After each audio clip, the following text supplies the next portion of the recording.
मेरठ की ऐतिहासिक धरती से मैं हूं सैयद फैसल अली और ये है चुनाव का सबसे बड़ा कार्यक्रम चुनावी दंगल 2017। मेरठ की ऐतिहासिक धरती पे आप सबका स्वागत है। मेरे साथ आज हैं मेरे दाईं ओर राम मेहर सिंह जो राष्ट्रीय लोक दल के किसान परिकोष्ठ के अध्यक्ष हैं। उसके बाद है शारदा जी, विनीत अग्रवाल शारदा जो भारतीय जनता पार्टी के किसान परिकोष्ठ व्यापार परिकोष्ठ के अध्यक्ष हैं। और उसके बाद है विनय प्रधान जी जो कांग्रेस के जिला अध्यक्ष हैं। और मेरी बिल्कुल बाईं ओर हैं राजपाल सिंह जो समाजवादी पार्टी के प्रदेश सचिव हैं। इन सबके साथ मिलकर के हम बातचीत करेंगे, मिजाज जानने की कोशिश करेंगे मेरठ का, मेरठ की सियासत में क्या कुछ हो रहा है, किस तरह से ये शहर जिसको माना जाता है कि हरित प्रदेश का ये प्रवेश द्वार है, यहाँ सियासत किस रुख की चल रही है, कौन होगा विजयी, किसको मिलेगी मात, कौन जाएगा लखनऊ और कौन जाएगा अपने घर। इन सारी चीज़ों को जानने के लिए आपके साथ, इन पैनलिस्ट के साथ और आप सबके सहयोग से हम जानने का प्रयास करेंगे मिजाज मेरठ का। लेकिन आइए उससे पहले जानते हैं मेरठ के रंग।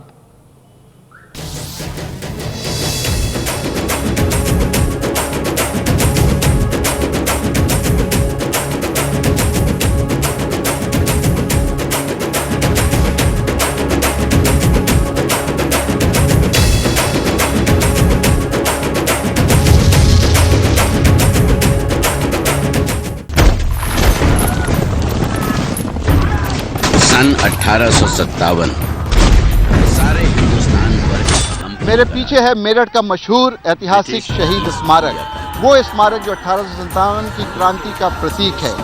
24 अप्रैल 1857 को जब लेफ्टिनेंट कर्नल जॉर्ज स्मिथ ने 3rd बंगाल कैवलरी के 90 सिपाहियों को चर्बी लगी कारतूस इस्तेमाल करने के लिए कहा तो मात्र 5 सिपाहियों ने उसकी आज्ञा का पालन किया और 85 सिपाहियों ने मना कर दिया।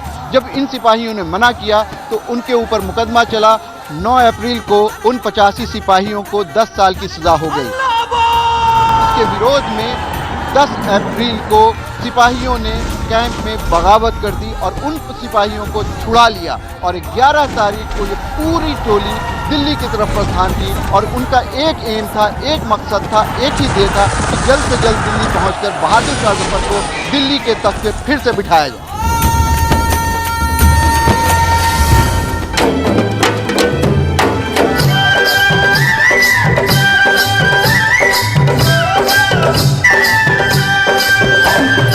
हमारे यहाँ शादी की कल्पना ही नहीं की जा सकती अगर बैंड बाजा ना हो। बारात निकलनी है तो बैंड बाजा का होना बहुत ज़रूरी है। लेकिन क्या आप जानते हैं कि बारात को सजाने के लिए, बारात को रंगीन बनाने के लिए जो बैंड बाजा बनता है वो मेरठ की इसी जली कोठी इलाके में बनता है। पूरे हिंदुस्तान ही नहीं बल्कि पूरी दुनिया में यहाँ से वाद्य यंत्र निर्यात किए जाते हैं। ये है जली कोठी का वो म्यूजिक बाजार।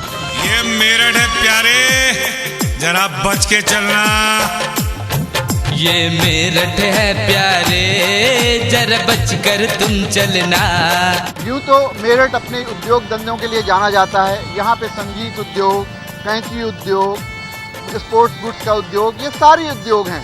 लेकिन कहा जाता है कि आप मेरठ आएँ और मेरठ की नान खटाई और रेवड़ी ना खाएं तो क्या खाक मेरठ आएँ। यहाँ का रेवड़ी उद्योग बहुत मशहूर है, बहुत लोग आते हैं, रेवड़ियाँ पूरे हिंदुस्तान में जाती हैं। लेकिन नोटबंदी के बाद रेवड़ी उद्योग का क्या हालचाल है, आइए जानने की कोशिश करते हैं मेरठ के एक रेवड़ी विक्रेता से। क्या हाल है? नोटबंदी में तो सर सारा काम खत्म हो गया था। 4-5 दिन 5 बिक्री उक्री कम हुई थी, बिक्री रह गई थी बिल्कुल जीरो। सारे परेशान हो गए थे आदमी जो है। उसके बाद 10 दिन 15 दिन बाद थोड़ा सा हाथ खुला ही।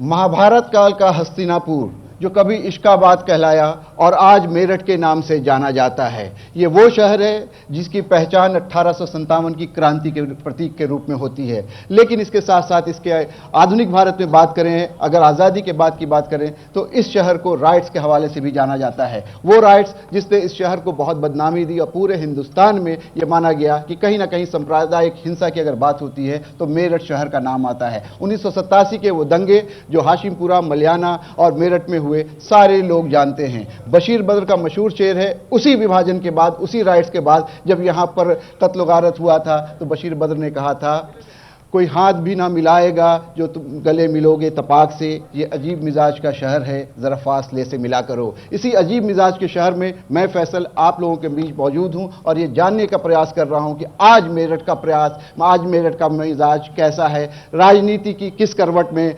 जाने वाली है और लोग क्या करने वाले हैं इस चुनाव में। क्या वो समाजवादी पार्टी को दूसरा टर्म देने के लिए इस इलाके की जो 73 सीट है उस पे परचम फहराएंगे, या भारतीय जनता पार्टी का जो नारा है, जो सपने दिखाती है भारतीय जनता पार्टी, जो सपने दिखाते हैं नरेंद्र मोदी जी, वो सारे लोग इसको दिखाएंगे। ये देखना होगा कि एक नारा और आया है कि यूपी को ये साथ पसंद है, समाजवादी पार्टी और कांग्रेस का यहां पे गठबंधन हुआ है। क्या ये साथ यहां के लोगों को भी पसंद है, या यहां पे लोगों को अजीत सिंह का साथ पसंद है, राष्ट्रीय लोक दल का साथ पसंद है, यहां पे राष्ट्रीय लोक दल का परचम लहराएगा, या यहां पे बहुजन समाज पार्टी का हाथी दौड़ेगा। ये सारी चीजें हैं, उहापोह की स्थिति है, कश्मकश में है मेरठ की जनता। और उसी के साथ साथ कहीं ना कहीं अपने हाथ पे हाथ रखे लोग भी ये जानने का प्रयास कर रहे हैं कि क्या होगा यहां पे मेरठ पे।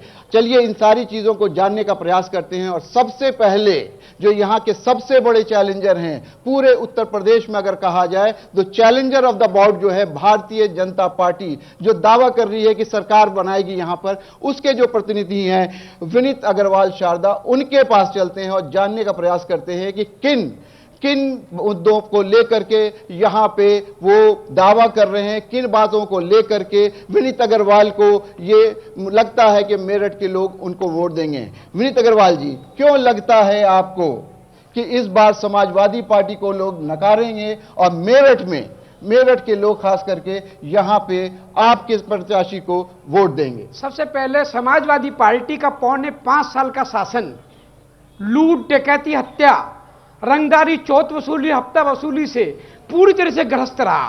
पूरे 5.25 वर्षों में उत्तर प्रदेश में 10,728 लूट की घटनाएं हो गई, 10,688 उद्योग पलायन कर गए, 16,457 लूट डकैती हत्याएं, 13,872 6 साल की बच्ची से लेकर 90 साल की महिलाओं से बलात्कार की घटनाएं, 17,998 चौथ वसूली रंगदारी की घटनाएं, 18,830 अपहरण, 52,700 कुछ हिंदू बहन बेटियों छेड़खानी घटनाएं। उत्तर प्रदेश को 20 साल पीछे कर दिया। चलिए 15 साल विनीत में अग्रवाल टाटा, अंबानी, बिरला, विनीत जैसे उद्योगपति उत्तर विनीत प्रदेश में अग्रवाल आते जी नहीं। ने आपने बड़े गंभीर आरोप लगाए हैं समाजवादी पार्टी की सरकार के ऊपर। यहां पे राजपाल सिंह जी हैं, सीधा आरोप आपके ऊपर लगा रहे हैं, गुंडे बदमाशों की सरकार है, अपराध में बढ़ोतरी हुई है, किसी तरह का विकास नहीं हुआ है। क्या कहिएगा राजपाल जी? ये शारदा जी फर्जी आंकड़े पेश कर रहे हैं। कोई इन पे इस तरह के जो आंकड़े दे रहे हैं, आप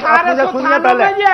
उत्तर प्रदेश में आप चुप रहे हैं यहाँ तो आपने अपनी बात कही राजपाल जी। जी, हिंदुस्तान में पहला उत्तर प्रदेश है प्रदेश जिसमें 4,500 गाड़ियां 100 डायल पहली दफे माननीय मुख्यमंत्री अखिलेश जी ने शुरू किया है, जो 10 मिनट में गाड़ी पहुंचती है। 1857 में हिंदू मुसलमान सब मिलकर लड़े थे आजादी की लड़ाई, और इन्होंने जहर घोल दिया समाज में।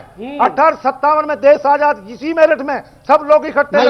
लेकिन राजपाल जी, जनता कुछ और कहना चाह रही है। जनता बताएगी। अब जनता कुछ नहीं कहना चाह रही। नोटबंदी बोल लेने दिए राजपाल जी को अपना पक्ष रखने दीजिए। अरे कौन सा वादा पूरा हो गया जी? कौन सा वादा पूरा हो गया? नोटबंदी से कौन सा काला धन आ गया? क्या काला धन विदेश से आ गया? जवाब देंगे। नहीं, ये सवाल राजपाल जी ये सवाल इनसे किया जाएगा। आप ये बताइए, जो आरोप आपके ऊपर लगा है, एक मिनट मेट्रो में इनके शासन में मेट्रो में गोली लगी थी अतुल गुप्ता के, जब ये चीफ मिनिस्टर थे। इतने अपराध इनके शासन में हुए हैं, ये जान के इस तरह का बहाव करते हैं। चलिए चलिए, आपको ये लगता है राजपाल जी कि आपने बहुत अच्छी बात की है, अमित शाह आपने बहुत अच्छा काम किया है। चलिए मेरठ के विकास की बात करते हैं, खराब कर सके राजपाल जी, मेरठ की विकास की बात कर लें। फैजल जी ये जवाब नहीं दे पाएंगे। राष्ट्र की राजनीति पे बात करेंगे। आप ये बताइए मेरठ का विकास पिछले 5 साल में क्या हुआ है? आज हम घूम रहे थे यहाँ पे तो ट्रैफिक का बुरा हाल था, सड़कों का बुरा हाल था, गंदगी उसी कदर थी। 5 साल तक आपकी सरकार रही, 400 करोड़ मेरठ के विकास के लिए क्या किया? 400 करोड़ की सड़क बनी है मेरठ से करनाल तक की, और कितने लाख साइकिल बांटी हैं, कितने यहाँ बिजली घर बने हैं। साइकिल का जमाना नहीं है, बुलेट ट्रेन का जमाना है। कितने यहाँ बुलेट ट्रेन ला रहे हैं हम। कौन सी जगह ये बीजेपी वाले लाके बैठा दिए क्या तुमने? साइकिल का जमाना पर ले जाओगे जनता को? आप अपनी बात कीजिए। पूरी पंजे के साथ बोलने तो दें, ये क्यों बोल रहे हैं? बोलने दीजिए। पूरा इतना डेवलपमेंट कीजिएगा तो बात नहीं हो पाएगी। राजपाल जी बात कर ले, फिर आप लोग अपनी बात कीजिएगा। प्लीज बैठ जाइए, प्लीज बैठ जाइए, प्लीज बैठ जाइए। करोड़ रुपया आप लोग बैठ जाइए, आपके पास आएंगे, आपके पास भी आएंगे, आप लोग बैठ जाइए। सिर्फ क्राइम क्राइम क्राइम पे बता दो कौन 100 डायल पूरे देश में कहाँ है? 4,000 गाड़ियां उत्तर प्रदेश में। आपने एक बात कही राजपाल जी, बहुत अच्छा काम किया। हम आपके पास फिर वापस आएंगे। हमारे पास राम मेहर सिंह जी हैं, उनसे जानने का प्रयास करते हैं कि आरएलडी इस पूरे मुद्दे पे, ये जो हरित प्रदेश का एरिया है उसको, विकास के मुद्दे को किस तरह से उठाएगी। जाहिर सी बात है कि अगर सरकार बनाने की स्थिति में आप होते तो शायद कुछ हम लोग उम्मीद कर सकते थे, जनता उम्मीद कर सकती थी। आप सरकार बनाने की स्थिति में नहीं है, तो क्या मेरठ के विकास के प्रति जो जनता यहाँ पे सजग है वो आपको इसलिए वोट दे कि आप किसी पार्टी को सपोर्ट करके सरकार में आएंगे और मेरठ का विकास कराएंगे? पहले तो मुझे आपत्ति इस बात की है कि आप हमें कमजोर आंक रहे हैं कि हम सरकार बनाने की स्थिति में नहीं है। तो आपको लगता है सरकार नहीं है? क्या आप पहले रुकिए। क्या कौन बनेगा मुख्यमंत्री आपका? अखिलेश जी की नीतियों ने हमें ऐसा कर दिया है कि जयंत चौधरी मुख्यमंत्री बनने जा रहे हैं। जयंत चौधरी मुख्यमंत्री बनने जा रहे हैं, बहुत बड़ी बात, बहुत बड़ी बात कह रहे हैं। ये बहुत मजेदार बात कर रहे हैं कि जयंत चौधरी मुख्यमंत्री बनने जाएंगे। आज की यही एक बड़ी खबर है कि जयंत चौधरी भी मुख्यमंत्री हो सकते हैं। किस आधार पर होंगे? देखिए साहब, जब चौधरी चरण सिंह जी प्रदेश के मुख्यमंत्री बने, 14 विधायक थे उनके पास, केवल 14 जी। इस बार तो हम पूरे प्रदेश में विधानसभा लड़ रहे हैं साहब। लगता है इतिहास दोहराएगा? इतिहास दोहराया जाएगा निश्चित। दूसरी बात, इनको बोलने दीजिए। राज्यपाल जी जरा सा मौका दीजिए राज्यपाल जी, प्लीज। बोलने दीजिए। हम चुप खड़े रहे जब तक आप बोलें। जी। ये क्षेत्र किसानों की गन्ना बेल्ट है। राज्यपाल जी की सरकार ने 4 साल में गन्ने का 1 भी रुपया बढ़ाने का काम नहीं किया। बोल जाओ सर, फिर आपको मौका मिलेगा। हम बोले नहीं राज्यपाल जी। अभी कांग्रेस के पास भी मुझे जानना है। 5वीं साल में केवल 25 रुपए गन्ना किसान का बढ़ाने का काम किया है। और जो सबसे घटिया काम किया, जो देश में कभी नहीं हुआ, जो 1200 करोड़ ब्याज मिलना था किसानों को, इनकी सरकार ने मिल वालों को देने का काम किया, किसान की जेब में से छीनने का काम किया। किसान इन्हें सबक सिखाने का काम करेगा। अब बात आती है अग्रवाल जी की पार्टी की। चुनावी मैनिफेस्टो में लिखा है ना कि गन्ने किसान की फसल की लागत का 1.5 गुना हम पेमेंट कराएंगे। 1.5 गुना तो 1.5 गुना। किसान तड़फ रहा है आज भी, और इनके प्रधानमंत्री लाल किले से बोल रहे हैं कि गन्ने का 100% पेमेंट हम कर चुके, जबकि पिछला पेमेंट अभी भी बकाया है। दोनों सरकारों ने हमें आगे बढ़ने का बढ़िया मौका दिया है। किसानों के हम दिल की धड़कन बन चुके हैं। निश्चित हमारी सरकार बनेगी, आपकी सरकार बनेगी और आप ये सारे काम करेंगे। चलिए हमारे साथ कांग्रेस के भी नुमाइंदे यहाँ पे हैं, उनसे बात करते हैं। विनय प्रधान जी हमारे साथ यहाँ पे हैं। सबसे मजेदार बात यह है कि आज से कुछ दिन पहले ये वो लोग हैं जो कहते थे 27 साल यूपी बेहाल, और आज गलबैया करके ये कह रहे हैं कि यूपी को ये साथ पसंद है। ऐसी स्थिति, कल के दुश्मन आज दोस्त बने हैं, साथ साथ खड़े हैं। इनसे जानने का प्रयास करते हैं कि हिंदुस्तान की वो बड़ी party, grand old party of India, उसकी हालत ये हो गई है कि एक छोटी सी क्षेत्रीय पार्टी की पीठ लग्गू बन के काम कर रही है और कहीं ना कहीं बहुत कॉम्प्रोमाइज करके 105 सीट पे इलेक्शन लड़ रही है। क्या हाल हो गया है कांग्रेस का? बात आपने कही कि 27 साल बेहाल, 27 साल में आप खाली समाजवादी आकलन को, सरकार के आकलन को आंक रहे हैं, राजनाथ सिंह का कार्यकाल, कल्याण सिंह का कार्यकाल, मायावती का मतलब आप ये कह रहे हैं जी कि नहीं, मैं लेट मी पूरी बात बताने दे। इस कार्यकाल का कोई आकलन नहीं होगा। जी। ज्यादा बेहाल हालत तो तभी थे, अब तो हम कह रहे हैं साइकिल को हाथ का साथ मिल गया, जो गलतियां जो थी वो अब दूर हो जाएंगी, पूरी रफ्तार से साइकिल दौड़ेगी। एक सेकंड पहले मैंने बोलने दिया आपको शारदा जी, पूरी बात, एक मिनट, पूरी कौन सी गलतियां थी? कुछ नहीं गलती, जो जैसा था कि कहीं ना कहीं मुख्यमंत्री पे पारिवारिक दबाव या होता जो अब बाहर हो गया। अतीक अहमद जी जो ऐसे आते टिकट नहीं दिया गया, गुड्डू पंडित जी बाहर भाजपा ज्वाइन कर रहे हैं, और जैसी बात मेरे किसान नेता या उसके बाद भी समाजवादी पार्टी की लिस्ट में अभी भी बहुत से ऐसे उम्मीदवार हैं जो विवादास्पद हैं और दागी हैं। मैं बिल्कुल कांग्रेस मैं पूरी बात बता रहे हैं। जी जी नहीं, बिल्कुल एक मिनट रुक जाइए। एक मिनट शारदा जी मेरी बात सुनिए, या तो पहले बात करने दीजिए, बात सुनने दीजिए, एक मिनट बात करने दीजिए।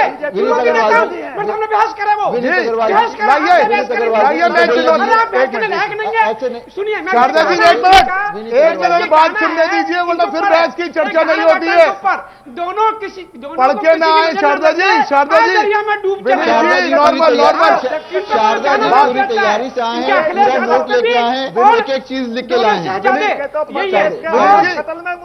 एक मिनट बात करने दीजिए भैया।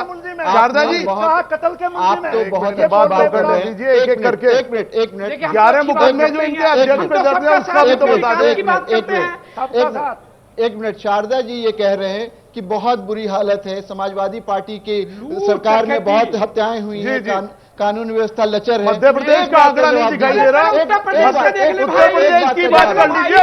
11 मुकदमे आपके प्रदेश अध्यक्ष पे दर्ज है, प्रदेश अध्यक्ष के मुकदमे नहीं दिखाई दे रहे। 11 मुकदमे आपके प्रदेश अध्यक्ष पे दर्ज है, 11 मुकदमे आपके प्रदेश अध्यक्ष पे दर्ज है, जो 11 मुकदमे प्रदेश अध्यक्ष पे दर्ज है। ऐसे कीजिएगा तो बात नहीं हो पाएगी।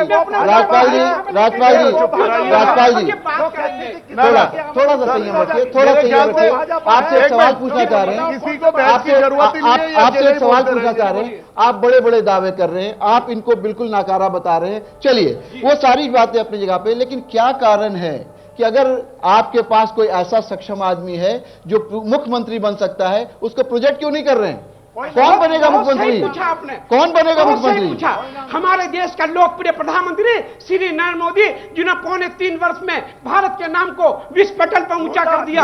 हमारे पास नरेंद्र मोदी है, सुनिए, और हमारे पास मुख्यमंत्री के चेहरे, मुख्यमंत्री बनेंगे क्या? क्या बात कर रहे हैं? नरेंद्र मोदी मुख्यमंत्री बनेंगे क्या?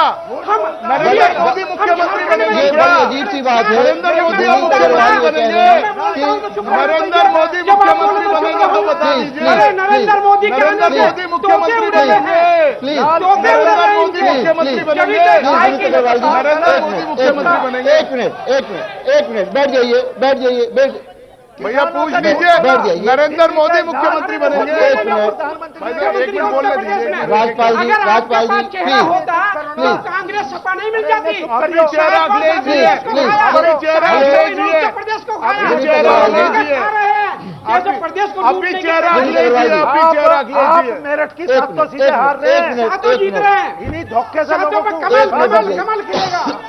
या तो चर्चा का प्रारूप लिखिए, एक जना बोल। चलिए इनकी बात मान लेते हैं कि इनके जो प्रधानमंत्री हैं, सही बात है मुख्यमंत्री कि बड़े प्रभावी हैं, लेकिन क्या वो दिल्ली से लखनऊ आएंगे? मेरे पास प्रधानमंत्री मुख्यमंत्री बनेंगे जी, मान लिया। बहुत चेहरे हैं। गुजरात भी मुख्यमंत्री नहीं रह पाएंगे, 2019 प्रधानमंत्री जाएंगे। बता दीजिए, करिए, बताऊंगा मैं पहले औरों को तो बोलने दीजिए, एक पर में एक बोलेगा। क्या विदेश का काला धन भैया बोलेगा, पूरा देश लाइन में लगा दिया। प्लीज क्या मुख्यमंत्री का नाम बताया? नरेंद्र मोदी को तो तस्वीरें पड़ रही सारा देश लाइन में लगा दिया। नाम बताइए, नाम बताइए, नाम एक मिनट, नाम बताइए, नाम। मेरे यहाँ मुख्यमंत्री के चेहरे दर्जनों हैं। नाम हम झारखंड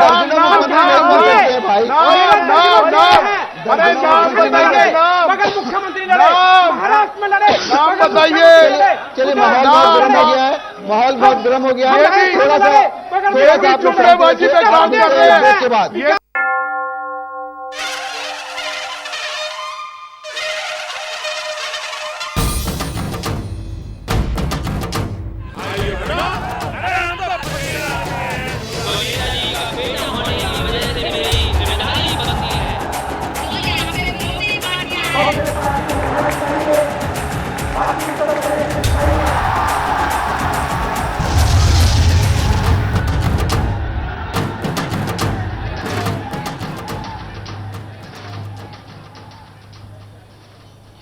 ब्रेक के बाद आपका चुनावी दंगल में एक बार फिर से स्वागत है। ब्रेक में जाने से पहले आपने देखा कि किस तरह से एक दूसरे के ऊपर आरोप और प्रत्यारोप लगा रहे थे। हर आदमी ये बताने की कोशिश कर रहा है कि वही इस इलाके का उद्धार कर सकता है, लेकिन सबसे बड़ी बात यह है कि किसी ने उद्धार किया नहीं है। मुझे याद है मेरठ की एक लॉन्ग पेंडिंग डिमांड है कि यहां पे हाई कोर्ट की मेरठ बेंच होनी चाहिए। आजादी के बाद से यह मुद्दा उठता रहा है, बहुत सारी सरकारें आई और चली गई, लेकिन हाई कोर्ट के बेंच का जो मुद्दा है वो अभी तक वहीं का वहीं है। दूसरा एक बड़ा मुद्दा यहां का है, यहां के जो व्यापारी वर्ग है उसके लिए कनेक्टिविटी का इशू है। मोदी नगर का फ्लाईओवर वो नहीं हो पाया है। और तीसरा है कि यहां पे एक छोटा सा एयरपोर्ट बनाने की भी बात थी, उस पे भी कम से कम 10-15 साल से फाइल एक दफ्तर से दूसरे दफ्तर जा रही है और अभी स्थिति यह है कि कहीं ना कहीं वो फाइल पीएमओ में फंसी है। हमारे साथ केंद्र में जो शासन कर रही है पार्टी, उसके नुमाइंदे हैं, उनसे जानने की कोशिश करते हैं विनीत अग्रवाल जी से कि क्या हुआ। अब तो आप केंद्र में सरकार में हैं, हाई कोर्ट का मुद्दा क्या हुआ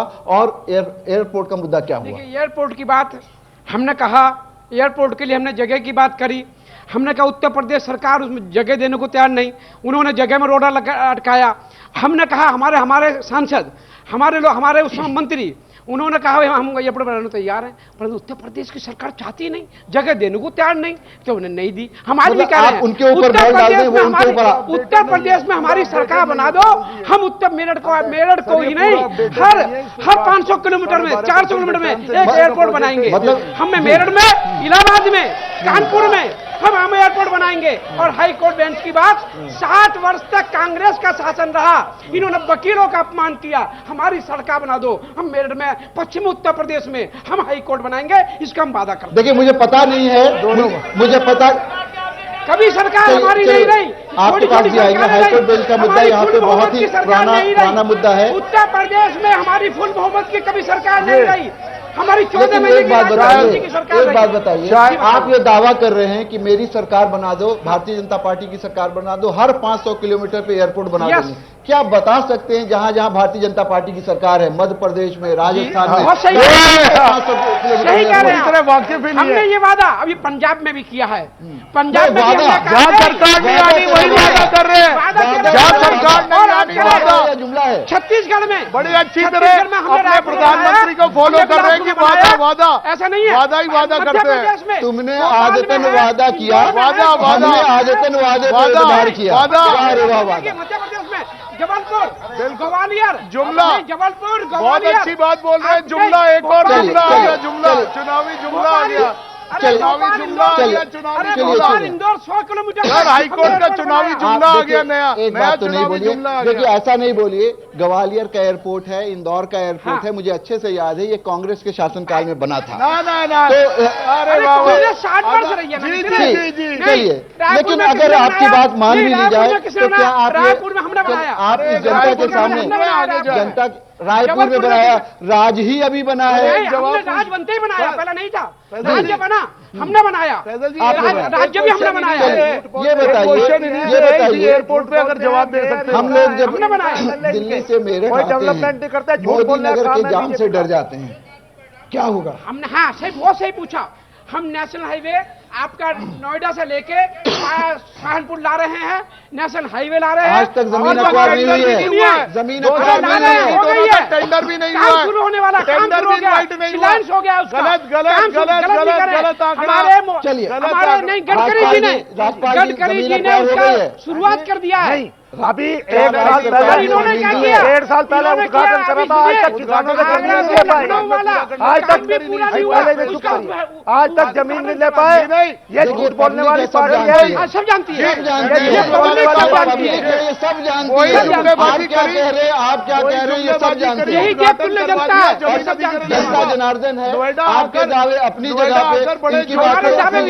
चलिए, इस पूरे विवाद में, इस पूरे इसमें एक चीज कहना पड़ेगा, आरएलडी के जो कैंडिडेट यहाँ पे जो नुमाइंदा हैं, जो उसको रिप्रेजेंट कर रहे हैं, वो बहुत खामोशी से, गंभीरता से देख रहे हैं, उस तरह से जैसे ये लग रहा है कि अब की बारी इन्हीं की है। जो सरकार, और अगर ऐसा है कि आरएलडी बहुत संयम से, बहुत इत्मीनान से देख रही है, बताइए कि अगर आपका प्रत्याशी जीतता है, आपका यहां पे जाहिर सी बात है जाट बाहुल इलाका है, अगर यहां पे आप कुछ कर पाते हैं, एक प्रेशर ग्रुप बना पाते हैं, किन किन मुद्दों पे काम कीजिएगा? देखिए साहब, पहले तो मैं पिछली बात बता दूं, चौधरी अजीत सिंह जी हमारे हवाई अड्डा लेकर आए। कांग्रेस सरकार में पूरा पूरी हम चौधरी साहब की बात कर रहे हैं, सरकार किसी की रही है, चौधरी साहब लेकर आए। हम बोले नहीं है चौधरी साहब, प्रधान जी बोले नहीं, हम बोले नहीं है। चौधरी अजीत सिंह जी हवाई अड्डा लेकर आए। अब ये तय करें राज्यपाल जी और अग्रवाल जी कि हवाई अड्डा क्यों नहीं बना। दूसरी बात, करते रहे यहाँ के किसानों पे जास्ती बोलने दीजिए हमारे यहाँ के किसानों पे जास्ती, गन्ना किसानों पे विशेष तौर से किसानों को समाजवादी 7 लाख पार्टी ने रुपए ज्यादा की दुर्घटना है बीमा। या भाजपा ने ज्यादा की है, दोनों तय करके बता दें। किसानों के हित की लड़ाई। चलिए, इन्होंने सीधी बात ये कही है कि दोनों तय करके बता दें। किसानों को फायदा ये कह रहे हैं, ये कह रहे हैं कि हम एयरपोर्ट बनाने को तैयार हैं, जमीन दे दें। आप लोगों के सामने भारतीय जनता पार्टी के जो आदमी हैं, जो यहाँ पे नुमाइंदा हैं, वो ये कह रहे हैं कि हमको अगर पार्टी देती है, यहाँ की सरकार जमीन देती है, एयरपोर्ट बन जाएगा 100%। ये कह रहे हैं कि हमने जमीन दे दी है। आपको लगता है सच्चाई है? उपलब्ध कराने को तैयार थी, केंद्र सरकार ने नहीं कोई करा। नहीं मान रहा। सब मान रहे हैं। केंद्र सरकार नहीं चाहती, ये सरकार है बनवा लो। नहीं विचारों को, ये हथेली पे सरसों जमाते हैं। तय करके बताएं। उत्तर प्रदेश ये में झूठ बीस बोलने साल वाली पीछे पार्टी है। हम तो हवाई अड्डा लेके आए हैं। हाई कोर्ट के मसले पे झूठ बोल ये रहे कह हैं। रहे हैं, ये विनोद हाई अग्रवाल कोर्ट जी के कह रहे मसले हैं पे कि ये झूठ बोल रहे हैं। अरे हाई कोर्ट बना रहा 2.5 साल हो गए उत्तर प्रदेश देखिए, में। ये चुनावी कोर्ट चर्चा बेंच में झूठ बोल रहे हैं। बहुत ही दिलचस्प, किसानों से ये झूठ चुनावी बोल रहे हैं। चर्चा बहुत ही दिलचस्प विकास मोड़ का पे आ झूठ गया बोल रहे है। हैं। फिर से वही वादे और फिर से वही इरादे, फिर से वही वाद और विवाद हो रहा है। लेकिन समय हो गया है एक ब्रेक का। ब्रेक पे जाने से पहले हम देखते हैं इस इलाके के चुनावी आंकड़ों को।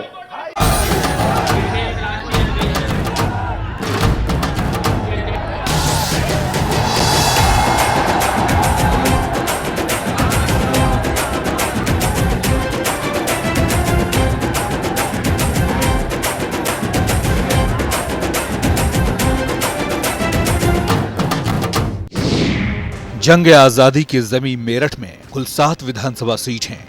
2012 के विधानसभा चुनाव में इलाके के मतदाताओं ने 3 सीटें समाजवादी पार्टी की तो 4 सीटें भारतीय जनता पार्टी की झोली में डाल दी। वहीं 2014 के लोकसभा चुनाव में मतदाताओं ने बीजेपी के राजेंद्र अग्रवाल को बम्पर वोटों से जिताया। अब बात 2012 के विधानसभा और 2014 के लोकसभा चुनाव के वोट गणित की। सिवाल खास सीट पर विधानसभा चुनाव 2012 में एसपी को 31.28% वोट मिले। लोकसभा चुनाव 2014 में 27.26%, वहीं आरएलडी को 29.37 तो 19.39% बीएसपी को, 23.52% तो 17.41% बीजेपी को, 10.45 तो 34.11% वोट मिले। बात सरधना सीट की। विधानसभा चुनाव 2012 में एसपी को 22.38% तो लोकसभा 2014 में 11.08% वोट मिले। वहीं आरएलडी कांग्रेस गठबंधन में आरएलडी को 23.38 तो कांग्रेस को 1.16%, बीएसपी को 20.83 तो 28.58%, बीजेपी को 29.09 तो 56.76% वोट मिले। बात हस्तिनापुर सीट की। विधानसभा चुनाव 2012 में एसपी को 25.31 तो लोकसभा चुनाव 2014 में एसपी को 21.7% वोट मिले। आरएलडी कांग्रेस गठबंधन में कांग्रेस को 21.12 तो आरएलडी को 2.17%, बीएसपी को 16.62 तो 26.54%, बीजेपी को 12.73 तो 47.83% वोट मिले। किठौर सीट पर विधानसभा चुनाव 2012 में एसपी को 36.30 तो लोकसभा चुनाव 2014 में 25.92% वोट मिले। आरएलडी कांग्रेस गठबंधन में आरएलडी को 17.30 तो कांग्रेस को 1.61%, बीएसपी को 30.78 तो 28.44%, बीजेपी को 8.30 तो 42.08% वोट मिले। मेरठ कैंट सीट पर विधानसभा चुनाव 2012 में एसपी को 4.77 तो लोकसभा चुनाव 2014 में 6.59%, आरएलडी कांग्रेस गठबंधन में कांग्रेस को 21.98 तो कांग्रेस को 6.71%, बीएसपी को 33.08 तो 18.89%, बीजेपी को 34.86 तो 65.3% वोट मिले।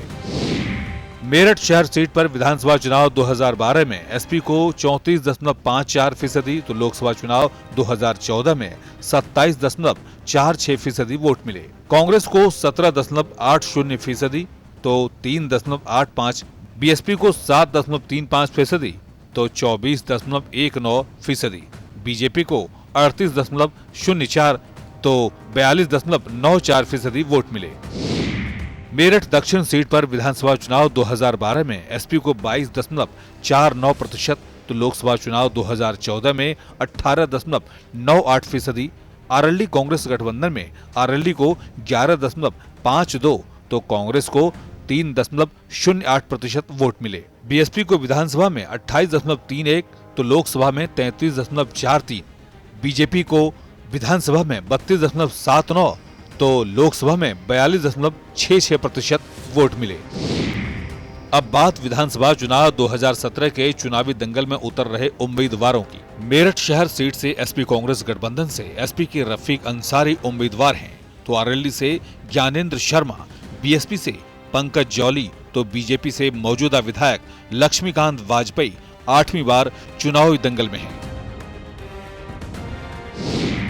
मेरठ कैंट सीट से एसपी कांग्रेस गठबंधन से कांग्रेस के रमेश धिंगड़ा, आरएलडी से संजीव धामा, बीएसपी से सत्येंद्र सोलंकी, बीजेपी से सत्यप्रकाश अग्रवाल को उम्मीदवार बनाया गया है। मेरठ दक्षिण सीट पर एसपी कांग्रेस गठबंधन से कांग्रेस के आजाद सैफी तो आरएलडी से पप्पू गुर्जर, बीएसपी से हाजी याकूब कुरैशी, बीजेपी से सोमेंद्र तोमर चुनाव मैदान में हैं। सरधना सीट पर एसपी कांग्रेस गठबंधन में एसपी ने अतुल प्रधान को तो आरएलडी ने वकील चौधरी को, बीएसपी ने इमरान याकूब कुरैशी को तो बीजेपी ने संगीत सोम को दंगल में उतारा है। किठौर सीट पर एसपी कांग्रेस गठबंधन से एसपी के मौजूदा विधायक और मंत्री शाहिद मंजूर हैं, तो आरएलडी से मतलूब गौड़, बीएसपी से गजराज सिंह तो बीजेपी से सत्यवीर त्यागी भाग्य आजमा रहे हैं। सिवाल खास सीट से एसपी कांग्रेस गठबंधन से एसपी ने मौजूदा विधायक और लोकसभा उम्मीदवार रहे गुलाम मोहम्मद को तो आरएलडी ने यशवीर सिंह को, बीएसपी ने नदीम चौहान को तो बीजेपी ने जितेंद्र पाल सिंह पर दांव खेला है।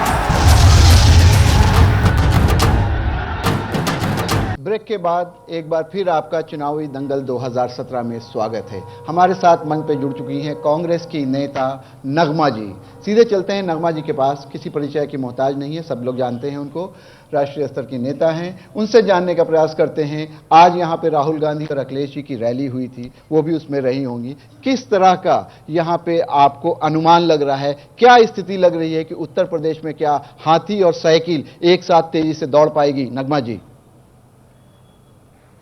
साइकिल तो तेजी से दौड़ रही है, हाथी का भी पता नहीं। हाथी का भी पता नहीं, साइकिल दौड़ रही है, लेकिन दोनों चक्के साथ साथ नहीं चल पा रहे हैं। बिल्कुल साथ में चल रहे हैं, बहुत अच्छे से चल रहे हैं। नहीं, एक चक्का शायद शिवपाल जी ले जाना चाह रहे हैं, दूसरा चक्का जो है वो मुलायम सिंह यादव के पास जा रहा है। वो सारा कुछ मेरे ख्याल से सॉर्ट आउट हो चुका है। मेरा जी आप बोले। सॉर्ट आउट हो चुका है और माइक में दिक्कत है। बोले। हाँ, वो सब सॉर्ट आउट हो चुका है और मेरे ख्याल से अखिलेश जी ने बता दिया है कि वही है अध्यक्ष।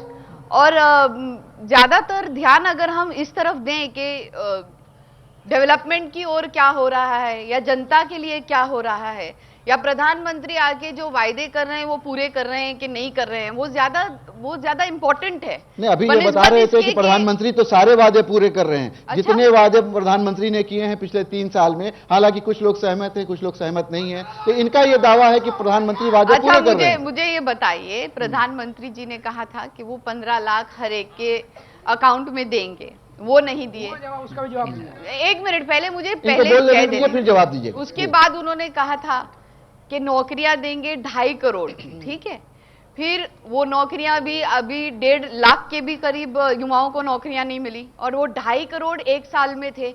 अब 2.25 साल होने आए तो कितने करोड़ नौकरियां हर युवा को मिलनी चाहिए थी? तकरीबन 8-9 करोड़ युवाओं को मिलनी चाहिए थी, जो कि सिर्फ 1.5 लाख मिली है। उसके बाद उन्होंने कितने सारे ऐसे वायदे किए, स्मार्ट सिटीज बनाने के वायदे किए। चलो बाकी सब तो छोड़ दो, वाराणसी जहां से ये खुद ही एमपी है, वहां पर उन्होंने कितनी प्रगति की है। और वहां से अगर आप देखें तो घर बनाने की बात वो करते हैं, यहाँ आके किसान का कर्ज माफ करने की बात करते, तो उन्हें करने से कौन रोक रहा है? वो तो प्रधानमंत्री है देश के। लेकिन ये बताइए नगमा जी, ये बताइए कि 3 साल में नरेंद्र मोदी प्रधानमंत्री हैं, हम सारों की बहुत आकांक्षाएं हैं, बहुत अपेक्षा है कि वो करेंगे, लेकिन उससे पहले इतने लंबे समय तक कांग्रेस की सरकार रही। आप नोटबंदी की बात कीजिए, कांग्रेस की सरकार ने 72,000 करोड़ किसान की कर्जा माफी की है। सिर्फ बोलते नहीं है, करके दिखाया है उन्होंने। 72,000 करोड़ की कर्जा माफी की है। और राहुल जी ने अभी भी बोला है कि कांग्रेस की सरकार, अगर यहाँ पर कांग्रेस सपा की सरकार आती है तो 10 दिन के बाद एक और दिन नहीं लगाएंगे कर्जा माफ करने के लिए, बिजली हाफ करने के लिए, कर्जा माफ करने के लिए, बीजेपी और माफ करने के लिए। और एक सेकंड, और बहुत सारी इल्जाम लगाया है कि आप लोग कुछ नहीं करते हैं, इतने मैं एक मिनट में आपसे कहना नहीं पाए। देखिए मैं बताऊं, मेरी बहन बात ने मेरी कहा, मेरी बात ही खत्म इनसे कोई ये पूछे 60 वर्ष में इन्होंने देश को कितना लूटा, 2G स्पेक्ट्रम, ये मांगलियान घोटाले को दिया है, खरबों के घोटाले, कांग्रेस को पूरे भारत में अपनी बात घोटालों की बात नहीं कभी कर रही है। अभी बात विकास की हो रही है, अभी बात हो रही है कि कांग्रेस सरकार ने कुछ किया या नहीं। ये बताइए कि 3.25 साल आपको हो गए, आपने कहा था कि नोटबंदी में क्या हुआ? 83,000 नोटबंदी का हमने 3.25 वर्ष में 22 लाख आदमी मरे, उसका प्राइम मिनिस्टर जी ने एक भी ट्वीट किया? जो नोटबंदी पर जापान में जाके हिंदुस्तान के जनता पर हंसते हैं वो, पर यहाँ पर जब उनको करना होता है तो क्या करते हैं वो? आप बोल लीजिएगा पहले। क्या हो गया? 2.5 साल में दिल्ली डासना हाईवे नहीं बना इनसे। हम बता देंगे ये आके शिलान्यास हर चीज का करते हैं। लेकिन ये बताइए, आपको 73 MP यहाँ पर मिले हैं उत्तर प्रदेश में, 3.25 साल हो गए 73 MP मिलके। और आपके मेरठ को ही ले लीजिए तो 2 बार से आपके भाजपा के सांसद हैं, आपके भाजपा के सबसे ज्यादा विधायक हैं, आपके भाजपा के मेयर हैं। तो क्या किया यहाँ पर? स्वच्छ भारत का अभियान कहाँ चलाया? यहाँ पर मेरठ को क्या किया है? एक चीज बड़ी मजेदार दिख रही है, अभी थोड़ी देर पहले 1 मिनट, 8 साल का गुजारा बताइए। जवाब दूं, ये 3.25 वर्ष की बात कर रहे हैं, 60 वर्ष का हिसाब जनता मांग रही है। 60 वर्ष मेरे देश को नोच दिया, खसोट दिया, 60 वर्ष खाने में कर दिया, मेरे देश को नोच दिया। और जब नहीं, अब पूरी बात सुन लीजिए मेरी। अब आपने कहा मकान, आपने 10 लाख, अरे 2.5 साल, अरे मेरी सुन लीजिए, मेरी हम काम करते हैं, नहीं है आपने प्रधानमंत्री दिया जो बोलता नहीं था, हमने प्रधानमंत्री दिया जो बोलते हैं, प्रधानमंत्री बोलते नहीं है। हमारा प्रधानमंत्री बोलता है, हमारा प्रधानमंत्री काम करता है, हमारा प्रधानमंत्री विकास करता है। ये कह रही है काम नहीं हो रहा है, आपके प्रधानमंत्री जनता कह रही है काम नहीं हो रहा है, जनता नकार रही है। से नहीं होगा। अरे आपके राज में बोल रही है, हमने काम करके दिया, मोदी बोल रही है। राज में चलिए इस तरह से बातचीत नहीं हो पाएगी, इस तरह से बात नहीं हो पाएगी। सीधी सी बात यह है कि एक बड़ी चीज हुई है। एक मिनट विनीत अग्रवाल जी, विनीत जी, नगमा जी प्लीज। नहीं देखिए, अगर ये बोलेंगे तो इससे ऊंचा बोल सकते हैं। नहीं वो दिख रहा है, वो दिख रहा है। बात करते हैं, ट्रेनों की बात एक बात बताइए ट्रेन के ज्यादा एक्सीडेंट हो चुके हैं, जब से चलिए आप ये बता दीजिए, शहीद हो चुके हैं। एक बात बताइए, नोटबंदी, इसके बाद क्या हुआ? नोटबंदी पे बताइए। बताइए। आज मैं मेरठ में घूम रहा था, लोग कह रहे थे कि जो धंधे थे बिल्कुल मंदे हो गए हैं, लोग पूरी तौर पे व्यापार चौपट हो गया है, बिना सोचे समझे नोटबंदी किया गया। ये मेरठ के व्यापारी वर्ग कह रहा है, क्या कहिएगा?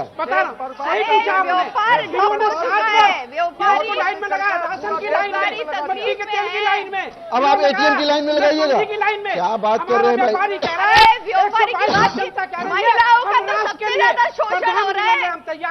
चलिए एक बात बिल्कुल तय है, एक बात बिल्कुल तय है, एक बात प्लीज आप लोग बैठ जाइए, प्लीज बैठ जाइए, मोदी चिल्लाने से कुछ नहीं होगा, यही हो रहा है। चिल्लाने से कुछ नहीं होगा, चिल्लाने से कुछ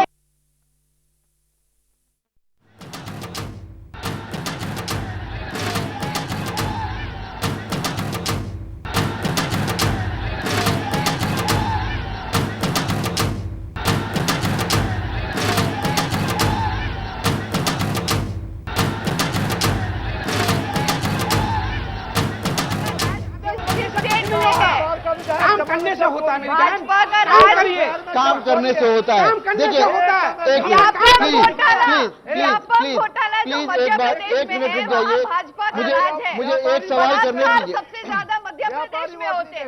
एक मिनट नगमा जी प्लीज, नगमा जी पहले आपकी शिवसेना आपके अगेंस्ट में आपको अगर बात करते हैं तो 73 पार्टी है। चलिए नगमा जी से एक सवाल करना चाहता हूँ, बैठ जाइए प्लीज, बैठ जाइए। कांग्रेस खा गई, प्लीज महंगाई तो कांग्रेस ने कर दिया, महंगाई अग्रवाल साहब एक मिनट, का भाव कितना है? ऐसे तो बात नहीं हो पाएगा, कीजिएगा तो प्लीज बैठ जाइए, का भाव कितना है आज की तारीख में? मोदी के उसमें कितनी महंगाई बढ़ी है? आप ही की बात नगमा जी से पूछना चाह रहा हूँ, थोड़ा डॉलर की कीमत, डॉलर की संयम रखिए, पैसे की कीमत बढ़ी है क्या? अरे ये महंगाई की बात करते हैं, महंगाई तो सबसे ज्यादा आज की तारीख में हुई है। नहीं आप अभी बैठिए, मैं आपके पास आऊंगा, आप बैठिए, अभी नहीं, मैं आऊंगा आपके पास आऊंगा, बैठ जाइए। नगमा जी से एक सवाल पूछना चाह रहा हूं। नगमा जी, देश की इतनी बड़ी पार्टी कांग्रेस पार्टी, स्थिति ये हो, प्लीज रुक जाइए। दाल का भाव, पेट्रोल का भाव, डीजल का भाव, आप ये बताइए कि इससे पहले इतना कभी महंगा था? ऐसे नहीं रुपए का भाव इतना गिर चुका है, इससे पहले कभी गिरा था? रोटी कपड़ा मकान, ग्रोथ रेट की बात करते हैं। इतना देश को बर्बाद करके भी बोल रहे हैं। नहीं, ये बीजेपी खाली आवाज करती है, ढोल बजाती है। प्लीज रुक ये बताइए कि आपने इन पौने 3 साल में क्या किया? हमने तो क्या करना था, हमारी तो लाइन लंबी श्रृंखला है। लव जिहाद किया, घर वापसी की, जात पात में फूट डाला, यही काम कर रहे हैं। हमने विकास किया, हमने काम किया। बैठ जाइए प्लीज, बैठ जाइए। विकास को नगमा जी ये बताइए, नगमा जी ये बताइए कि कांग्रेस की ये हालत क्यों हो गई है? कांग्रेस के बुरे दिन क्यों आ रहे हैं कि एक छोटी पार्टी के साथ अलायंस कर रही है? क्या हो गया है कांग्रेस को?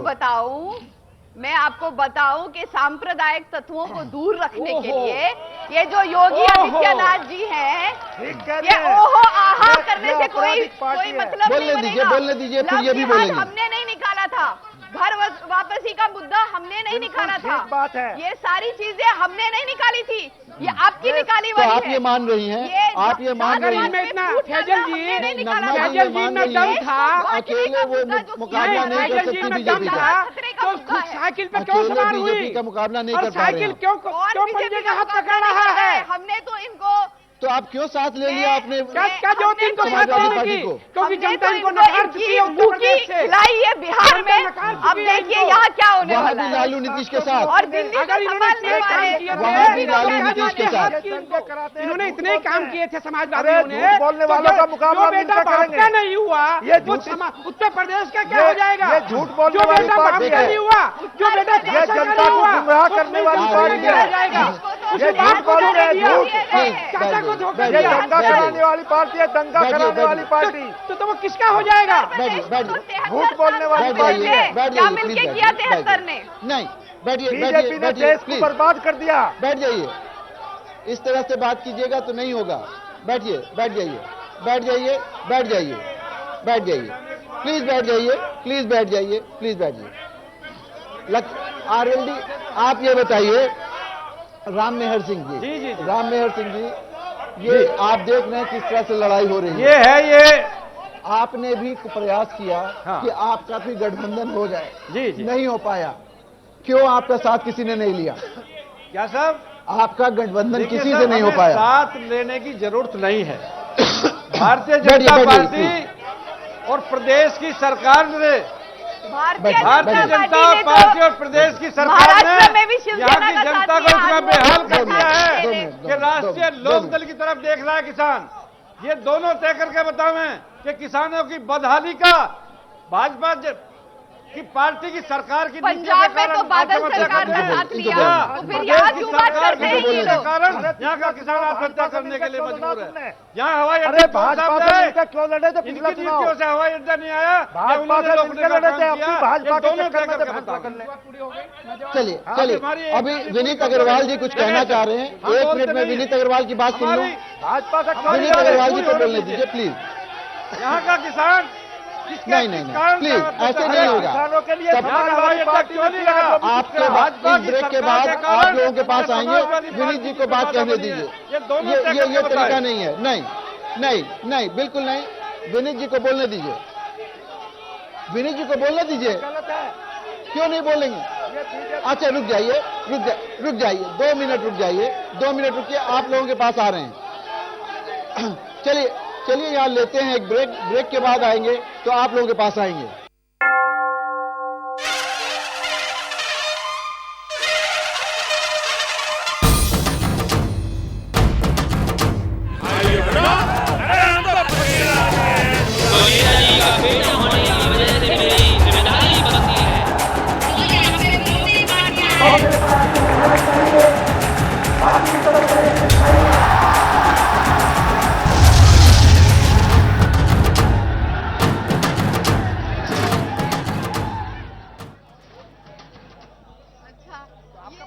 चलिए, ब्रेक के बाद आपका एक बार फिर स्वागत है। यहाँ पे हम मेरठ में हैं और मेरठ में एक बहुत जाना पहचाना नाम है पॉपुलर मेरिठी का। आइए जानने की कोशिश करते हैं और देखते हैं कि पॉपुलर मेरिठी इस पूरे चुनाव पे हास्य व्यंग के हवाले से क्या कहते हैं।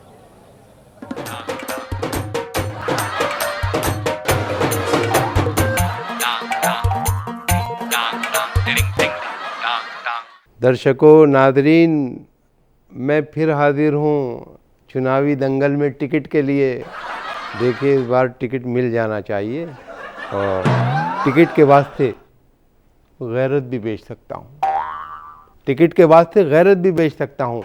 मैं ख़ानदान की इज्जत भी बेच सकता हूँ। टिकट के वास्ते गैरत भी बेच सकता हूँ। मैं ख़ानदान की इज्जत भी बेच सकता हूँ। बिके तो अपनी शराफत भी बेच सकता हूँ। बिके तो अपनी शराफत भी बेच सकता हूँ। मुझे सुकून है दरकार, मुझे सुकून है दरकार ज़िंदगी के लिए। टिकट मुझे भी दिला दो, असम्बली के लिए दिला दो। अब इलेक्शन में ये भी होता है कि इस चुनावी दंगल में बहुत से राजनेता, हमारे नेता, ऐसे लोगों को भी ले आते हैं कि उन्हें इलेक्शन जीतना होता है। तो इस पर ये 4 पंक्तियाँ देखें कि जो काम बस में था वो काम कर दिया मैंने, जो काम बस में था वो काम कर दिया मैंने। मुखालिफों का हर एक पर कतर दिया मैंने, मुखालिफों का हर एक पर कतर दिया मैंने। अब देखना है इलेक्शन में कौन जीतेगा, अब देखना है इलेक्शन में कौन जीतेगा। तमाम शहर लफंगों से भर दिया मैंने। अभी पिछले दिनों अखबार पढ़ रहा था, उसमें देखा कि एक नेता ट्रेन में बिना टिकट के सफ़र करते हुए पकड़े गए। इस पर ये 4 पंक्तियाँ देखें कि पकड़े गए कल एक विधायक जो बेटिकट, पकड़े गए कल एक विधायक जो बेटिकट, बोले कि जानते हैं हमें रेल मंत्री। पकड़े गए कल एक विधायक जो बेटिकट, बोले कि जानते हैं हमें रेल मंत्री। डंडा घुमा के उनसे दरोगा ने ये कहा, अब याद कर रहे हैं तुम्हें जेल मंत्री।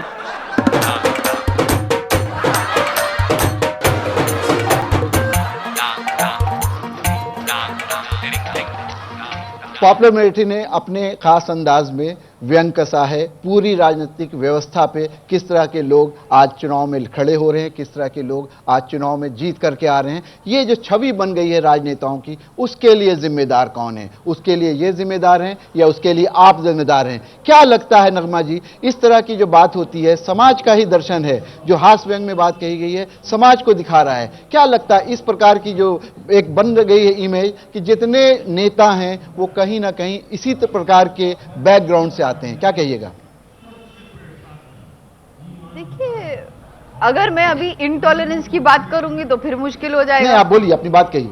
एक सोसाइटी जहां पर डेमोक्रेसी है वहां पर एक टॉलरेंट सोसाइटी होनी चाहिए, वहां पर हर किस्म का एक इमोशन होना चाहिए, हर किस्म की चीज को अपनी स्ट्राइड में लेते हुए जाना चाहिए।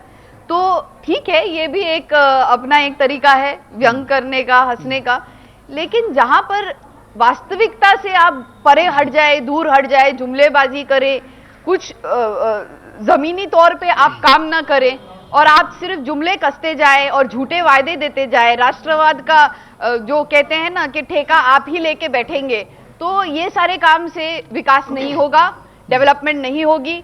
अगर जनता ने इनको वोट दिया है भाजपा को, 73 इनके सांसद जीत के आए हैं, 73 जी, तो यहाँ पर उत्तर प्रदेश में 73 जो सांसद 80 में से जीत के आए हैं, तो इन्होंने क्या किया है?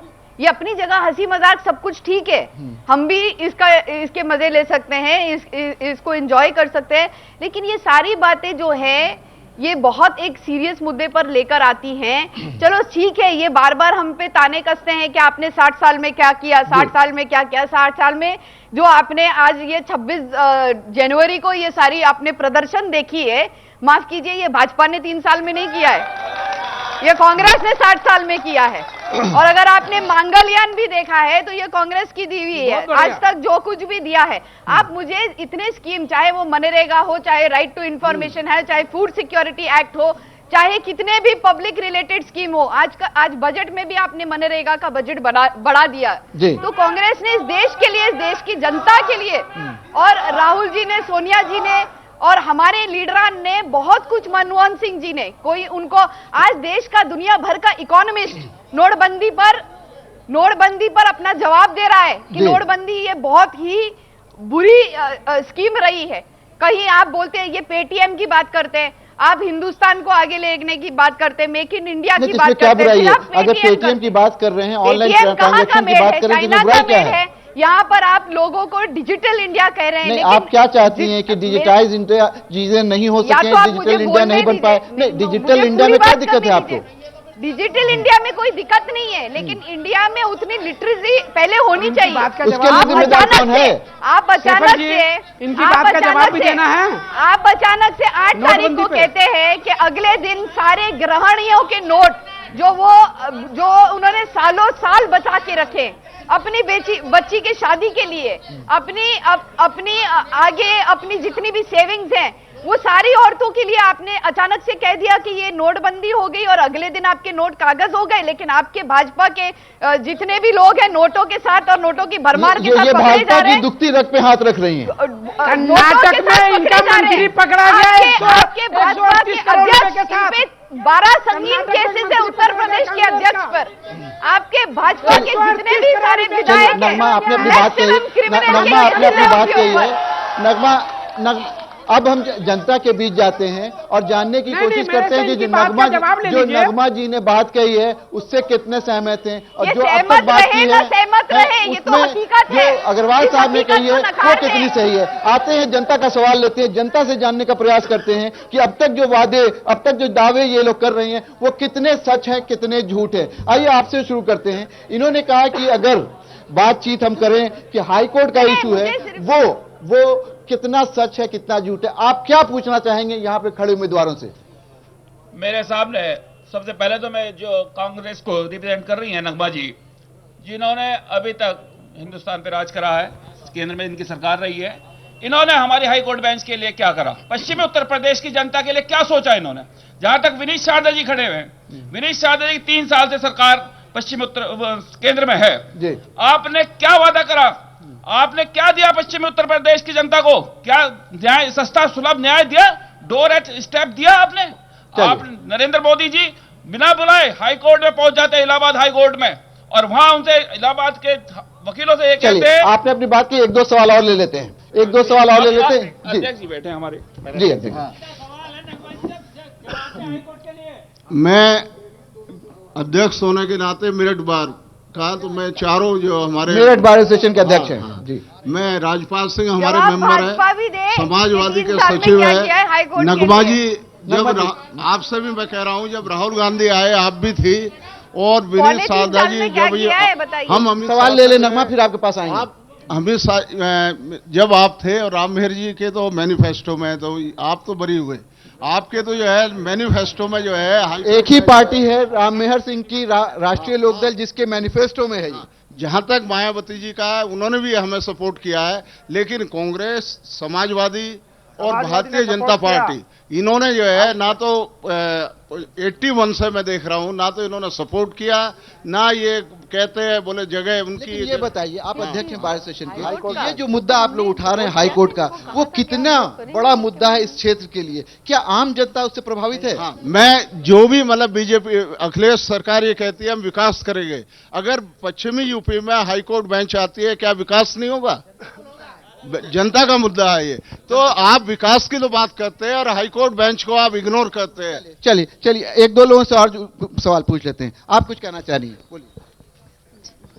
मैं बीजेपी सर से पूछना चाहूंगी कि इन्होंने ये बात करते हैं सबका साथ सबका विकास की, तो फिर मैं ये पूछना चाहूंगी इनसे कि इन्होंने मुस्लिम भाइयों को कोई भी टिकट क्यों नहीं दिया? एक भी टिकट नहीं दिया, क्यों नहीं दिया? बड़ा सवाल है। सबका साथ सबका विकास में क्या अल्पसंख्यक नहीं है? हमें जीतने वाला उम्मीदवार चाहिए, सबको साथ लेकर चलने वाला उम्मीदवार चाहिए। उत्तर प्रदेश में हेलो सुनिए, 68 विधायक हैं अल्पसंख्यक के पिछले हाउस में। क्या जीत नहीं है पाए? जीत के आए होंगे। हमने मुस्लिम से सम्मान दिया, हमने राष्ट्रपति मुस्लिम बनाया, कमाल तो कांग्रेस अब सपा ने विरोध किया। आपको ये लगता है कि कोई मुस्लिम? हमने राज्यसभा दिए, हमने मंत्री बनाए, हम मुस्लिम समाज का भी सम्मान करते हैं। एक दो सवाल और ले लेते हैं। सबके विकास की बात सिर्फ भारतीय जनता पार्टी करती है। सर, इसीलिए आपको टिकट नहीं दिया क्या? जीतने वाले उम्मीदवार चाहिए थे क्या? अभी तो बैंक सारे खुले भी नहीं थे और मोदी जी ने सबको लाइन में लगा दिया, सब लोग धक्के खा रहे थे, कोई भी नेता इनका बाहर निकल के नहीं आया जिसने मदद करी हो। 57 बैंकों में गया हूँ खुद मेरठ में, 57 बैंकों में गया हूँ, पूरे एक हफ्ते लगातार गया हूँ। मेरठ में विकास की समस्या के अलावा एक बहुत बड़ी समस्या है। मेरठ में सड़कों पर अतिक्रमण की समस्या बहुत ज्यादा है। मैं यहाँ पर चारों पार्टी के प्रत्याशी यहाँ उम्मीदवार हैं, मैं उनसे पूछना चाहूंगा कि वे अतिक्रमण के बारे में क्या करेंगे। चलिए, आप लोगों ने देखा कि किस तरह के सवाल लोग कर रहे हैं, बिल्कुल स्पष्ट है। अब जवाब ले लेते हैं अपने जो यहाँ पे लोग हैं, पैनलिस्ट हैं, उनसे। सीधी सी बात यह है कि लोग ये जानना चाह रहे हैं कि सबका साथ सबका विकास, बड़ा लोक लुभावन नारा है आपका, लेकिन क्या उसमें अल्पसंख्यक नहीं है? आपका विषय सही है। बोलने दीजिए, वो खड़े हैं वहां, बोलेंगे। देखिए, आपका विषय जनता जनार्दन हमारी देवतुल्य जनता है, इनका सम्मान करता हूं, नंबर 1 बात। नंबर 2 बात, आपने सही कहा, सिर्फ एक भारतीय जनता पार्टी का अकेली पार्टी है जो परिवारवाद में विश्वास नहीं करती है। भारतीय जनता पार्टी अकेली पार्टी है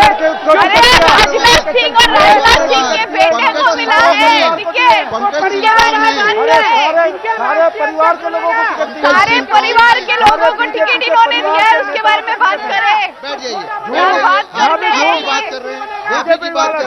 आपके सवाल है, आप सवाल करें, मैं सवाल करूं, जवाब देने के लिए यहाँ मौजूद हैं। आप लोग बैठ जाइए, इनसे जवाब लेते हैं। राष्ट्रीय अध्यक्ष है। हेलो, देखिए, जनता ने बहुत स्पष्ट कर दिया है कि आपका जो मॉडल है सबका साथ सबका विकास, उसके ऊपर कहीं ना कहीं प्रश्न कोई फर्क नहीं है। सिर्फ भारतीय जनता पार्टी की अकेली पार्टी है जो सबको साथ में लेकर चलती है। व्यापारियों के मान सम्मान स्वाभिमान की लड़ाई हम लड़ते हैं, किसानों के मान सम्मान स्वाभिमान की लड़ाई हम लड़ते हैं।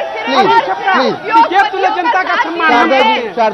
जनता का साथ नहीं दिया है। बैठ जाइए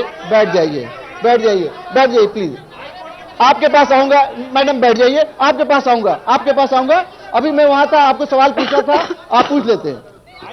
आइए, आप अपना क्या सवाल है आपका, बोलिए बोलिए बोलिए बोलिए बोलिए, आप बोलिए।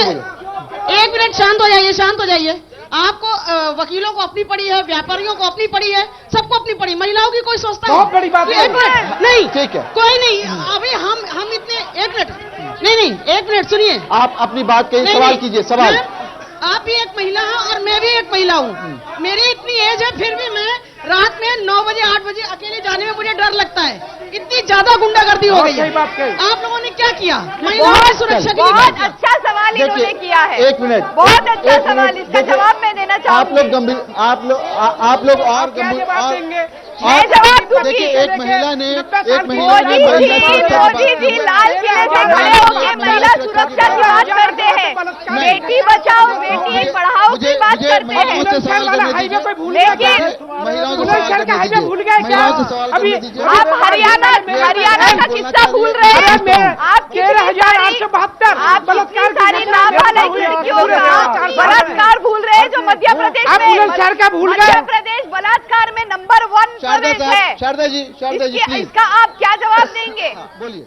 मेरा क्वेश्चन आप चारों से है, ये वोट के पहले आप लोग आ जाते विनय हैं 1-2 कटियार को महीने ले पहले लीजिए। इतने वो कन्विंसिंग के लिए और उसके लिए, और पूरा टाइम आप लोग कोई नहीं आता पब्लिक के बीच में। महिला सुरक्षा के ऊपर हम आपको क्या लगता है, ये कुछ कर रहे हैं? महिला सुरक्षा के लिए कोई कुछ नहीं कर रहा है।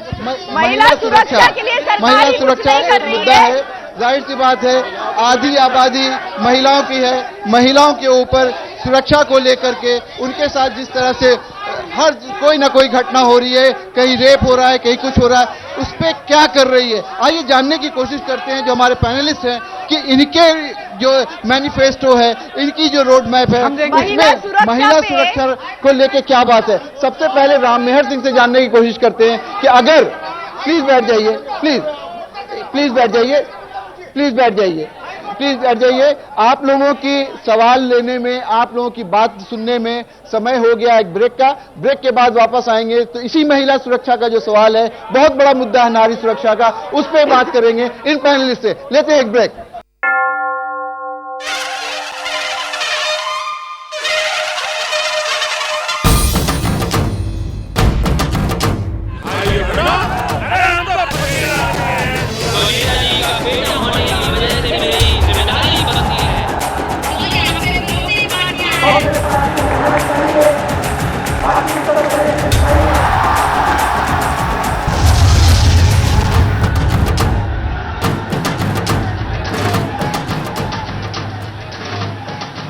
ब्रेक के बाद आपका एक बार फिर स्वागत है। ब्रेक पे जाने से पहले एक नारी ने बहुत जोरदार तरीके से महिला सुरक्षा का मुद्दा उठाया। बहुत बड़ी बात है, हिंदुस्तान में न जाने क्या हालत हो गई है कि महिलाएं सुरक्षित महसूस नहीं कर रही हैं। महिला प्रधान अगर हम समाज बनाना चाह रहे हैं तो पहले उनको सुरक्षा देनी पड़ेगी। हमारे साथ मंच पे मौजूद है नगमा जी, एक बड़ी पार्टी को यहाँ पे नुमाइंदा हैं, एक बड़ी पार्टी को रिप्रेजेंट कर रही हैं। उनसे जानने की कोशिश करते हैं कि क्या कांग्रेस और समाजवादी पार्टी का जो मैनिफेस्टो है, जो स्कीम ऑफ थिंग्स है, उसमें महिला सुरक्षा कोई मुद्दा है या नहीं है। नगमा जी।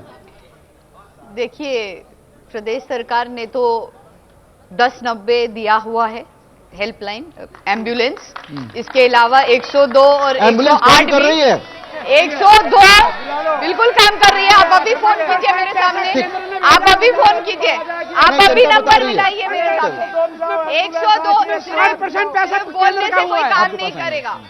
102 और 108 गर्भवती महिलाओं के लिए है। मुझे ये बताइए कि प्रधानमंत्री खड़े रहते हैं लाल किले से और कहते हैं कि महिलाओं की सुरक्षा करूंगा, बेटी बचाओ बेटी पढ़ाओ आंदोलन, लेकिन जब उन्हीं के अपने भाजपा के लीडरान और उन्हीं के अपने मंत्री जब गैर जिम्मेदाराना बयान करते हैं औरतों के खिलाफ और औरतों की मुखालिफत में उनके ऊपर रिमार्क्स तंज कसते हैं, तब प्रधानमंत्री एक भी बार ट्वीट करके या एक भी बार अपनी मन की बात में ऐसा क्यों नहीं करते या उन्हें बुलाकर क्यों नहीं बोलते? अभी हाल ही में विनय कटियार जी ने बहुत ही आपत्तिजनक बयान किया। उसके पहले मेरे साथ डिबेट में एक प्रेम शुक्ला जी थे, बीजेपी के आ रहा प्रवक्ता, हूं आपके पास। ये सारी चीजें मेरी बहन पहले प्रधानमंत्री पहल करें, प्रधानमंत्री इसमें पहल करें। प्रधानमंत्री जो बेटी बचाओ बेटी पढ़ाओ का आंदोलन क्या शर्मिंदा करने वाली बात है? पहले क्या शर्मिंदा करने वाली बात है? प्रधानमंत्री पहल करें। नगमा जी ने ये कहा है कि इनकी सरकार या समाजवादी पार्टी की सरकार महिलाओं को लेकर बहुत सजग है, महिलाओं को लेकर के चिंतित है और कई हेल्पलाइन, कई फोन लाइन इन लोगों ने शुरू किया है। जनता से जानने की कोशिश करते हैं कि उसकी सच्चाई क्या है। प्लीज बैठ जाइए, आपके पास आ रहे हैं, ये महिला कुछ कहना चाह रही है, फिर आपके पास बोलिए। ये जो कह रही है नगमा कि यहाँ पे सरकार ने व्यवस्था की हुई है महिला सुरक्षा की, आप सहमत हैं? बिल्कुल सहमत नहीं है।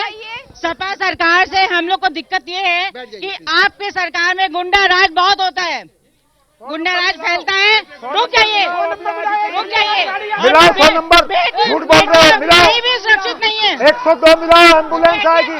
108 कहीं भी सुरक्षित नहीं है। हम लोग कोई सुरक्षित हाँ। नहीं है। महिला सुरक्षा से पहले प्रधानमंत्री होती है और एक भारतीय संस्था से और घूसखोरी हो रही है, हर जगह घूसखोरी है।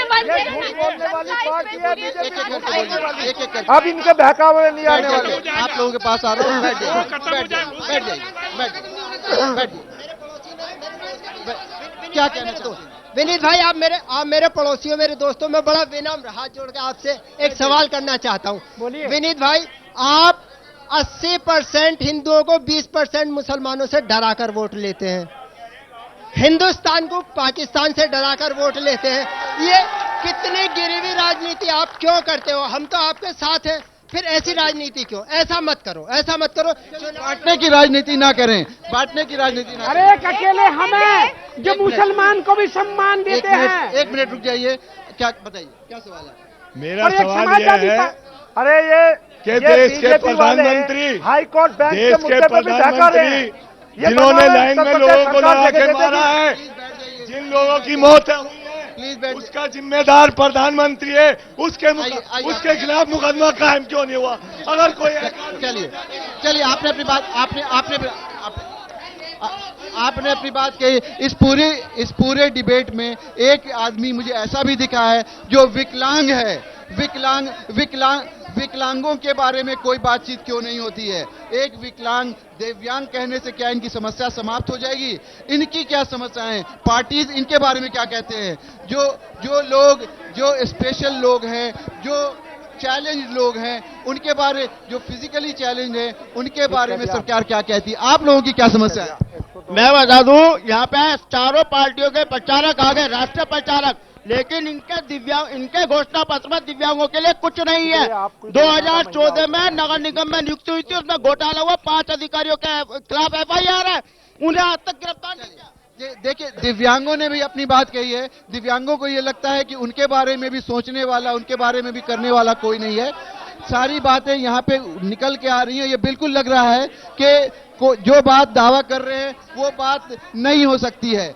इस तरह की बात अगर हम कर सकते हैं तो यहाँ पे मुझे एक आपकी क्या समस्या है? अगर आप महिलाओं की बात करते हैं तो यूपीए सरकार ने निर्भया के बाद समाजवादी पार्टी से प्रश्न है कि समाज पार्टी का विकास तो जरूर कर रहा है, इन्होंने गुंडागर्दी का विकास करा है, हत्या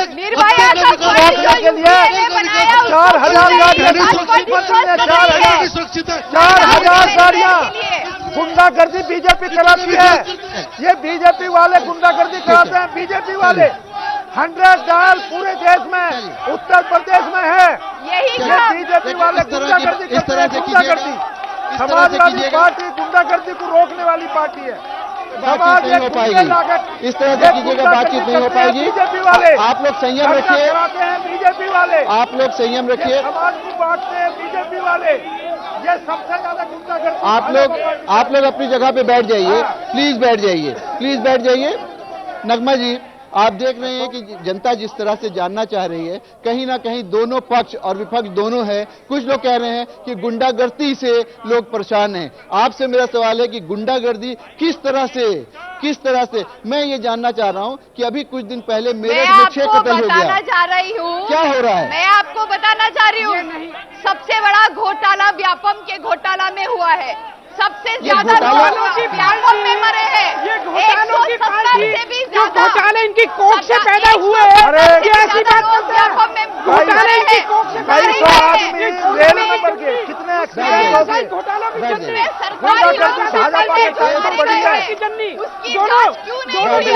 दोनों एक ही थाली के छट्टे बट्टे हैं, दोनों एक ही थाली के छट्टे बट्टे। उसमें गुंडागर्दी का सबसे बड़ा तो यही सबब है कि व्यापम के घोटाला में जो हुआ है, इतने लोगों की जाने गई है, उसके बारे में क्या कहने का है? नोटबंदी में इतने लोग गुजर गए हैं, उसमें क्या कहेंगे? और सबसे ज्यादा नारा लगाने से राम मेहर जी आप ये बताइए सरकार किसकी बनेगी? किसकी सरकार बन रही है? सरकार तो हमारी बनेगी। सरकार किसकी बन रही है? राष्ट्रीय लोकदल की सरकार बनेगी निश्चित। इनका कहना है मुख्यमंत्री राष्ट्रीय कौन लोकदल बनेगा? की सरकार बनेगी निश्चित इस बार। मुख्यमंत्री कौन बनेगा? जयंत चौधरी हमारे मुख्यमंत्री सरकार होंगे। किसकी बनेगी? जयंत चौधरी हमारे मुख्यमंत्री होंगे। सरकार हमारी कौन बनेगी। जीत रहा है? इस हरित प्रदेश में कौन जीत रहा है? उत्तर प्रदेश में कौन जीत रहा है? भारतीय जनता पार्टी बनेगी। 265 सीटें जीत रहे हैं, कितनी सीट? 275 से ऊपर भारतीय जनता पार्टी की सीटें आएंगी। देखिए मुख्य ये कह रहे हैं भारतीय जनता पार्टी के 275 से ऊपर कि भारतीय जनता पार्टी 275 सीट आएंगी। जीतेंगे और अंदर खाने ये बात चल रही है कि 150 सीट अरे जीतना भी सपा मुश्किल कांग्रेस होगा, तो पहले ही कोई गठबंधन करेंगे। चलिए अगर आप 275 सीट जीत जाते हैं मुख्यमंत्री कौन बनेगा? मुख्यमंत्री भारतीय जनता पार्टी का योगी आदित्यनाथ। हमारी पार्लियामेंट रोड फैसला करती है। कौन बनेगा? हमारी पार्लियामेंट रोड फैसला करती है। हमारा लोकतंत्र है, इसमें लोकतंत्र है। इन्होंने नगमा जी ये बताइए प्लीज बैठ जाइए, प्लीज बैठ जाइए, प्लीज बैठ जाइए, आत्महत्या कर रहा है। प्लीज बैठ जाइए, प्लीज बैठ जाइए, प्लीज बैठ जाइए, प्लीज बैठ जाइए, अपमान करने वाली बैठ जाइए, समाजवादी पार्टी है। बैठ जाइए। नगमा जी इन्होंने कहा कि 275 सीट जीत रही है भारतीय जनता पार्टी। नगमा ये कह रहे हैं 275 सीट जीत रहे हैं, आप लोग कितनी सीट जीत रहे हैं? कितनी सीट जीत रही है सपा और कांग्रेस? 75 सीट बहुमत और सपा की बहुमत की सरकार बनेगी। 275 सीट जीतेगी समाजवादी और कांग्रेस। 375 सीट का दावा है। प्लीज ये तो मेरठ की जनता ने ये देखा कि मेरठ की जनता ने देखा किस तरह से वाद और विवाद हो रहा है, किस तरह से अपने अपने दावे किए जा रहे हैं। कोई कह रहा है कि 275 सीट जीतेगी भारतीय जनता पार्टी, राष्ट्रीय लोकदल कह रही है कि जयंत चौधरी मुख्यमंत्री होंगे और कांग्रेस और सपा का जो अलायंस है वो 375 सीट जीतने का दावा कर रहा है। लेकिन ये पब्लिक है, सब जानती है किसको वोट देगी, किसको जिताएगी, ये 11 तारीख को पता चलेगा। आज चुनावी दंगल में मेरठ से मेरे साथ इतना ही।